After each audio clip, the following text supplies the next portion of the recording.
Hi.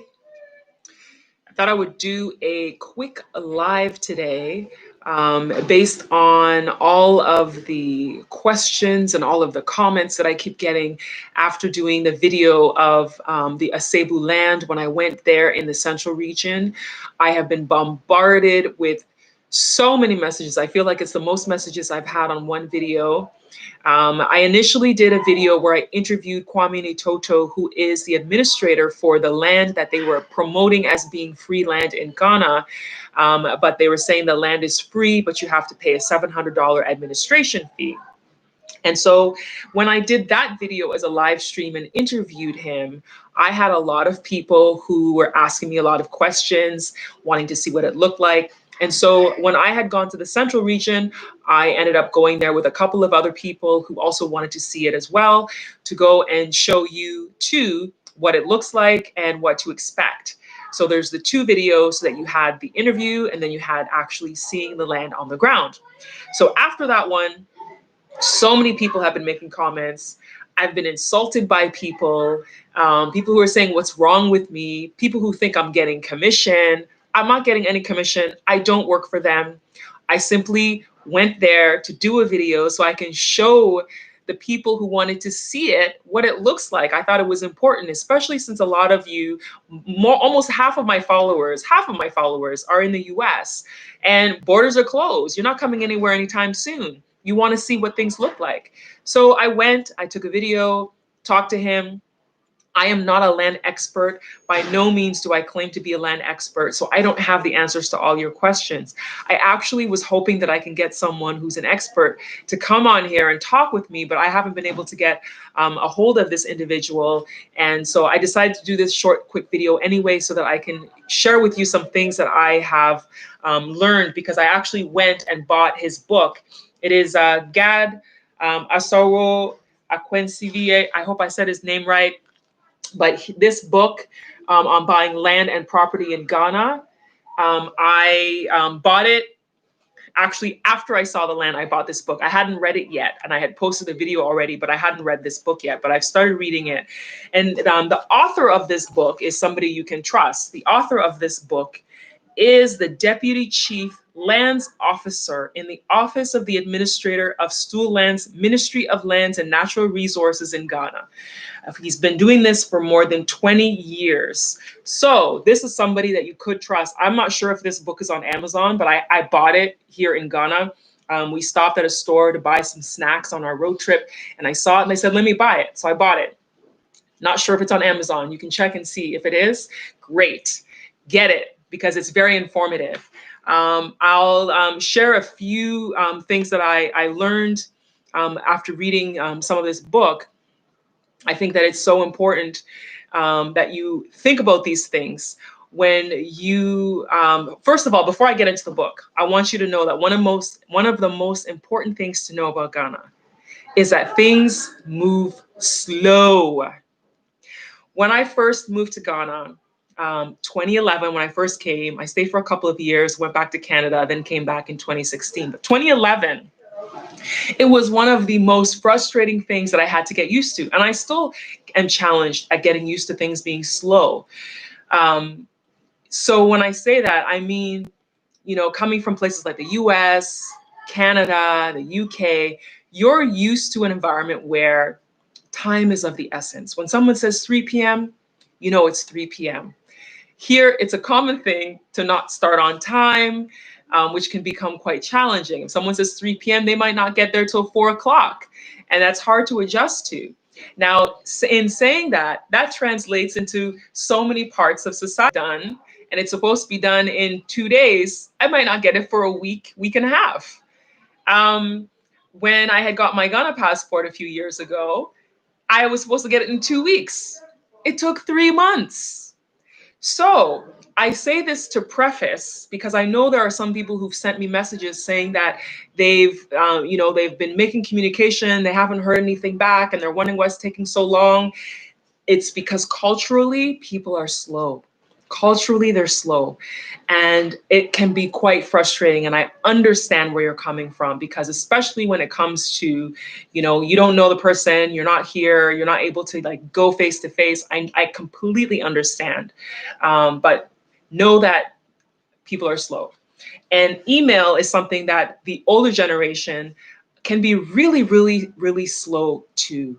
Um, so when I say that, I mean like if I send an email to someone in Canada or the US, I can get a response within 24 hours. I might even get a response within 5 minutes. But here, sometimes people don't respond to emails right away. They'll respond to phone calls quicker than they'll respond to emails.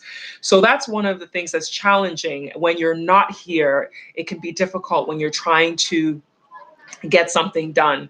So I wanted to say that first so that you get a sense of the timing of things being a little bit delayed. When you may have sent an email to Kwame and he hasn't responded yet, because I know that he's been flooded with a lot of emails since my video was posted, and a couple of other people online have done videos as well, and it's resulted in him being bombarded with a lot of emails. And he's not online every single day the way that I'm online every single day. So just bear with it, with the timing. But if you're becoming increasingly frustrated, you can send me a message and I'll do my best to relay the message to him, since I'm here in the country. So I wanted to preface it with that. So let me just read some of the highlights out to you. Say some of the highlights as I read, because I'm not reading from the book, but this is the book, a reminder. I'm gonna say some of the highlights in the book that I think are important for you to know when you're getting land in Ghana. So there's types of land in Ghana. So there's government land, there's what's called vested land, there's stool land, which is land from chiefs, clan, family land, and private land. Those are the types of land in Ghana. Government land obviously belongs to the state. He can't buy it from the government. Vested land is land that belongs to indigenous tribes and communities. And this type of land is usually administered on behalf of the community. And so ownership is shared as a community between an indigenous community. It's not likely something that you would have access to. Then there's stool land or skin land. In the northern region, they call it skin land. So stool land, which is like a chief governing over the land on behalf of the community, which is what that Asebu land would be. The chief is overseeing this particular land. So it belongs to the community, but the chief is the one in charge of it. The chief is the one who divvies it up or makes decisions on selling the land. And then there's family land, which is owned by family and given generation to generation. It's usually family land that is that can be freehold because it's in the family and you're inheriting it and it's going from generation to generation. Foreigners cannot buy freehold land based on what I read in this book. Foreigners cannot buy freehold land based on what I have got in this book. And it's important to note that when you're buying land from a chief or a family, even though you own it because you bought it and it's the lease period, it's still essentially the community or the chief still oversees it. So you still have to go to them when you want to do something. So just like when I was in Canada, I remember growing up, my parents, even though they bought their house, they bought their property, they still had to go to the city to get permission because of zoning, to get permission to, add an extension, to get permission to put up a different fence, even though it was their property, they had to still go get permission. Same thing with this, with the chief, even though they've sold you the land, you still have to go to them to get permission for certain things you may want to do so that it's not a haphazard kind of situation going on. And I know in this kind of situation for this particular project, they want to have a sense of order to it. They don't want it to be all, in Ghana, in Twi, you would say basa, basa, basa. So like all wild and crazy, like just all over, scatter, scatter, scatter, what some Ghanaians would say, scattering all over the place. So it's important to understand that. So I just wanted to go through those brief things. I literally just started reading the book because I had a lot of work to do. So I haven't had a chance to read through all of it. But this is a really, really informative book. And I really want to get the author of this book on here. Like, I'm really trying, because I think that it would be great to have him, because then he can answer a lot of your questions. So I'm just going to read through like the chapter headings to give you an idea of some of the things you should consider when you're looking at land. So like, title and planning investigation, site inspection, do your due diligence when it comes to site inspection, looking at the purchase agreement, reading through that thoroughly, because it's a contract like when you're buying, making sure that you know the physical possession of the land, because there have been problems in Ghana where somebody has sold land and then someone else sells the same land to someone else. That has happened before. I know people who that's happened to before. But this is Cebu land. I know that that's not the case, because of the fact that the Director of Diaspora Affairs from the Office of the President is on the committee for this particular land. I don't see that happening where they would be reselling land, re-giving land to another person. Like if they've designated this to you, then they designate it to someone else at the same time. I don't see that happening at all with this particular project. But you do need to do your due diligence if you are planning to get it. The other thing I want people to understand is it is virgin land. It is virgin land. There is nothing there. You are starting from scratch. So ask yourself, do I want to buy land where I'm completely starting from scratch? I'm doing everything from the ground up, from the plumbing to like everything. If you're not ready for that, then you probably should look at land that has some development going on in the area already, because it's not for everyone. It's not for everyone. You know, some people, that's what they want, and others it's not. I know some people who would rather just buy a property that's already built, it's already ready to go. They can just move in with their furniture. And then if they want to buy land while they're living in that house, then they go and buy land and develop that land while they have somewhere to live, rather than buying land and trying to develop it. Because if you buy land and try to develop it, and when I'm making these statements, I'm not only speaking of that Cebu land project, I'm speaking in general terms. Generally speaking, if you decide that you want to get land and you don't have somewhere to stay, where are you staying, right? So I'm only asking the question because I think sometimes people aren't thinking through the whole process. So if you have somewhere to stay and you're getting land and you're living here and then you have somewhere to stay and you have the land, fantastic. But if you come to Ghana, you don't have anywhere to live, but you have land, but you have nowhere to live, then what are you going to do? It's going to be tough. Where are you going to stay, right? There are some people who have family and friends here. So for them, they have that option to stay with family and friends while they're developing a property, developing their land. But those are some of the things to think through when making the decisions. Don't ever make an impulse decision when it comes to property.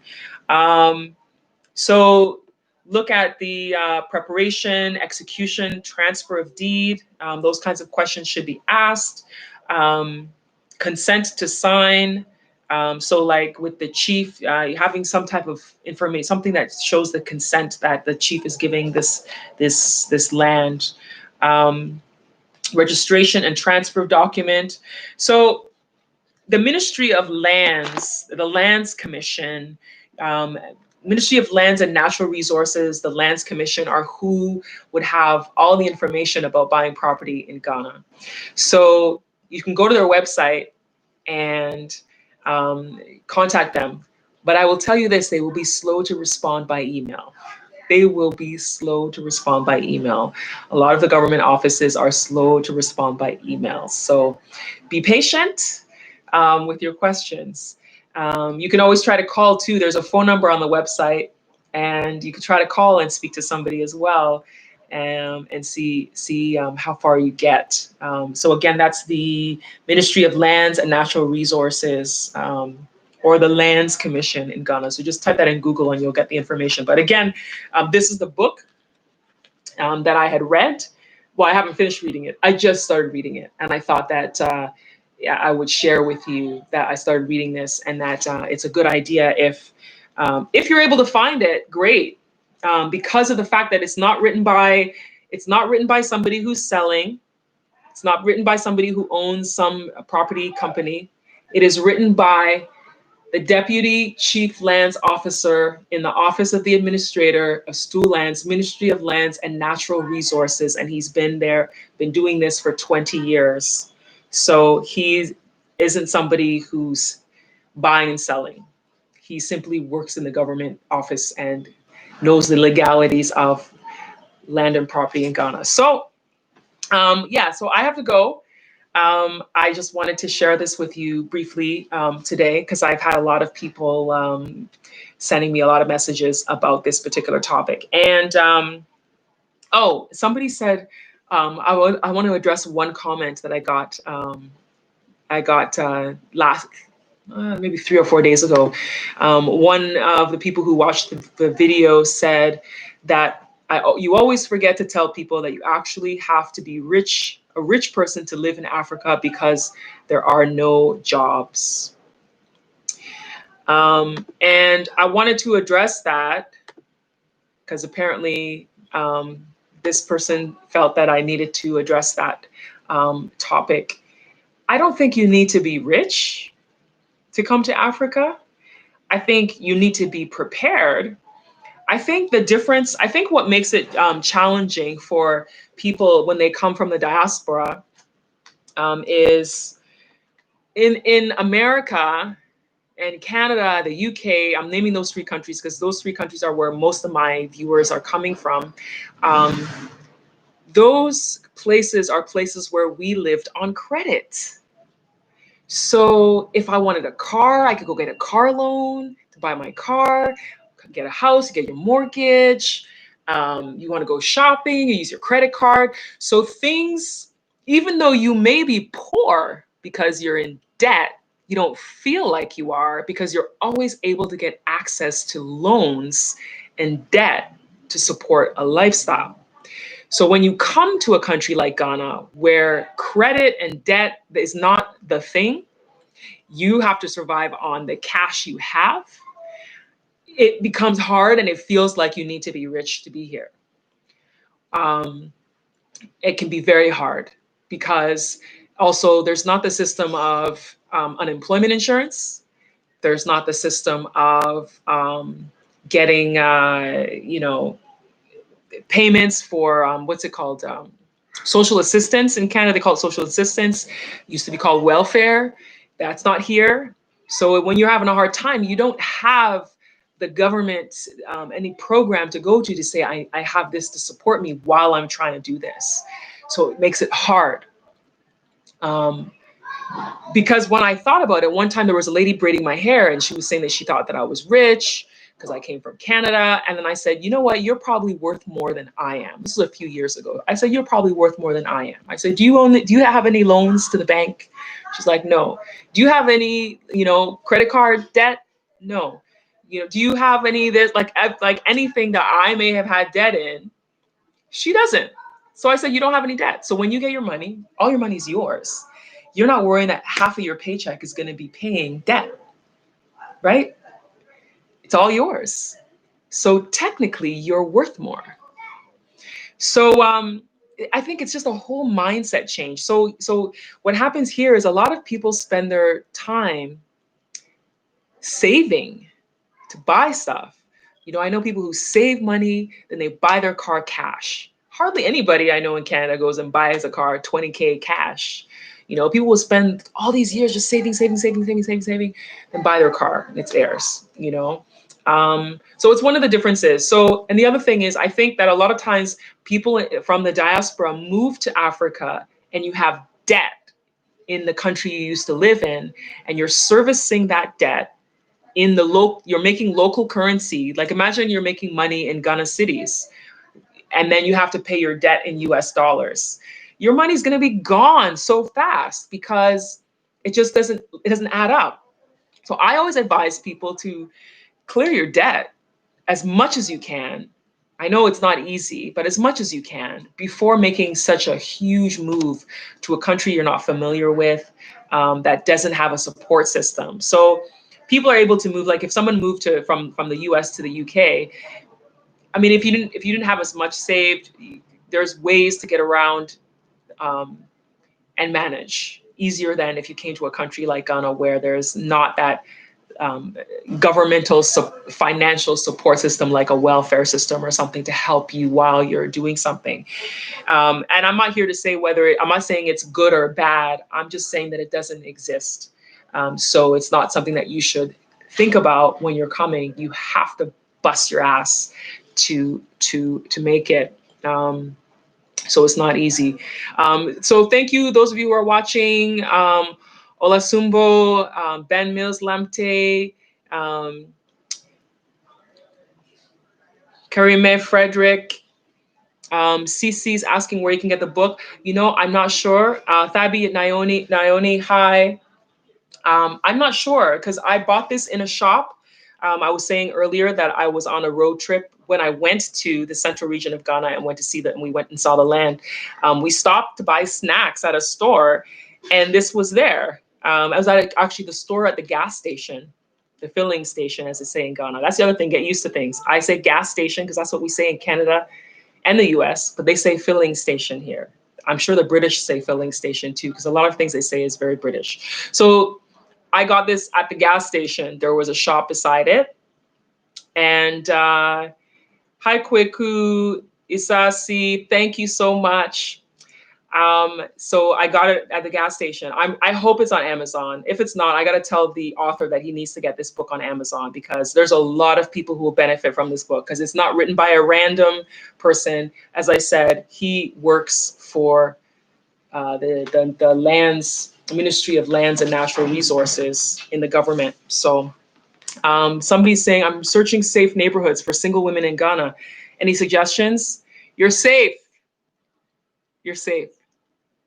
You're safe. Ghana is really safe, actually.